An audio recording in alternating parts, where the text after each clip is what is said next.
Speed of 90 ready. આ કામના ફરિયાદી તારીખ 22/11/2011 રોજ કલાક 18:30 વાગ્યાના સુમારે મોજે ગોપરી ગામે દુકાનેથી ઘર તરફ જતા હતા. તે વખતે રસ્તો સાંકડો કરી નાખેલો છે તેમ બોલતા બોલતા જતા હતા. તે વખતે આરોપી નંબર 1 સામે મળતા ફરિયાદીને કહેવા લાગેલ કે કેમ બબડતો જાય છે તેમ કહી મારવા ફરી વળતા ફરિયાદી તેના ઘરમાં જતા રહેલા. બંને આરોપીઓ ફરિયાદીના ઘર આગળ જઈ ફરિયાદીને ઘરની બહાર બોલાવી સાલા ઢેઢાઓ ફાટી ગયા છો તેવા જાહેરમાં જાતિવાચક અપમાનિત શબ્દો ઉચ્ચારી ફરિયાદીને બંને આરોપીઓએ ગળદાપાટુનો માર મારી ડાબા હાથની ટચલી આંગળીએ ફ્રેક્ચર કરી એકબીજાની મદદગારી કરી ગુનો કરી ભારતીય દંડ સંહિતા 1860ની કલમ 325, 323, 114 તથા એટ્રોસિટી એક્ટની કલમ 3(1) 10 મુજબનો ગુનો કરેલ હોવા અંગેની ફરિયાદ તહોમતદારો વિરુદ્ધ ફરિયાદી દ્વારા આપવામાં આવેલી છે. પેરેગ્રાફ. આ કામની પોલીસ તપાસના અંતે આ કામના તહોમતદારો વિરુદ્ધ ક્રિમિનલ પ્રોસિજર કોડની કલમ 173 મુજબ તપાસ કરનાર અમલદાર દ્વારા વિદ્વાન જ્યુડિશિયલ મેજિસ્ટ્રેટ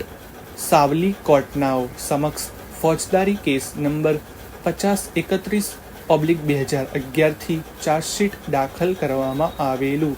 પ્રસ્તુત ગુનો સ્પેશિયલ કોર્ટ ટ્રાયબલ હોવાના કારણે તથા સદરહુ ગુના અંગેની ઇન્સાફી કાર્યવાહી ચલાવવાની સત્તા વિદ્વાન જ્યુડિશિયલ મેજિસ્ટ્રેટ શ્રી સાવલી કોર્ટનાને ન હોવાથી તેઓએ તહોમતદારોને તમામ કેસ પેપર્સની નકલો વિનામૂલ્યે પૂરી પાડેને ત્યારબાદ ક્રિમિનલ પ્રોસિજર કોડની કલમ 209 અન્વયે પ્રસ્તુત કેસ કમિટ કરતા સદરહુ કેસ એટ્રોસિટી કેસ નંબર 1/2012 થી નોંધાઈને સ્પેશિયલ કોર્ટ ટ્રાયબલ હોવાના કારણે સ્પેશિયલ કોર્ટમાં ન્યાય નિર્ણય સારું મોકલી આપવામાં આવેલ. ત્યારબાદ આ કામે તહોમતદાર વિરુદ્ધ આ ગુનાની ઇન્સાફી કાર્યવાહી ચલાવી શકાય તેટલો પૂરતો પુરાવો મળી આવતા તહોમતદારો વિરુદ્ધ ઉપરોક્ત ગુનાઓ અન્વયે આંક 15 થી સંયુક્ત તહોમતનામું ફરમાવવામાં આવેલું અને આરોપીઓએ આંક 16-17 થી તેઓને ગુનો કબૂલ ન હોવાનું જણાવી પોતાનો બચાવ કરવાનું પસંદ કરેલ છે અને કેસ આગળ ચલાવવા માંગે છે તેવું જણાવેલ છે. પેરેગ્રાફ. આ કામના તહોમતદારો વિરુદ્ધ ફરિયાદ પક્ષે રજૂ કરેલ મૌખિક પુરાવો તેમજ દસ્તાવેજી પુરાવો ધ્યાને લઈ જણાતા સંજોગોનો ખુલાસો કરવાની તક આપી CRPCની કલમ 313 અન્વયે તહોમતદારનું વિશેષ નિવેદન નોંધવામાં આવેલ છે, જેમાં તહોમતદારે ફરિયાદ પક્ષના પુરાવાનો ઇનકાર કરી જણાવેલ છે કે તેઓ તદ્દન નિર્દોષ છે. ફરિયાદમાં જણાવ્યા મુજબનો કોઈ જ ગુનો તેમણે કરેલ નથી અને ખોટી ફરિયાદ હકીકત ઉપજાવી કાઢી તેઓને ખોટી રીતે સંડોવી દેવામાં આવેલા છે.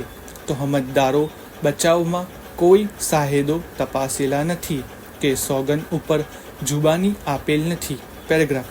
આ કામે પ્રોસિક્યુશન તરફે અત્રેની કોર્ટમાં વિદ્વાન APP શ્રી HB ચૌહાણ તરફથી મૌખિક રજૂઆત પણ થયેલ છે તેમજ બચાવ પક્ષે વિદ્વાન વકીલ શ્રી UI સોદાગર તરફથી આંક 91 થી લેખિત દલીલ થયેલ છે.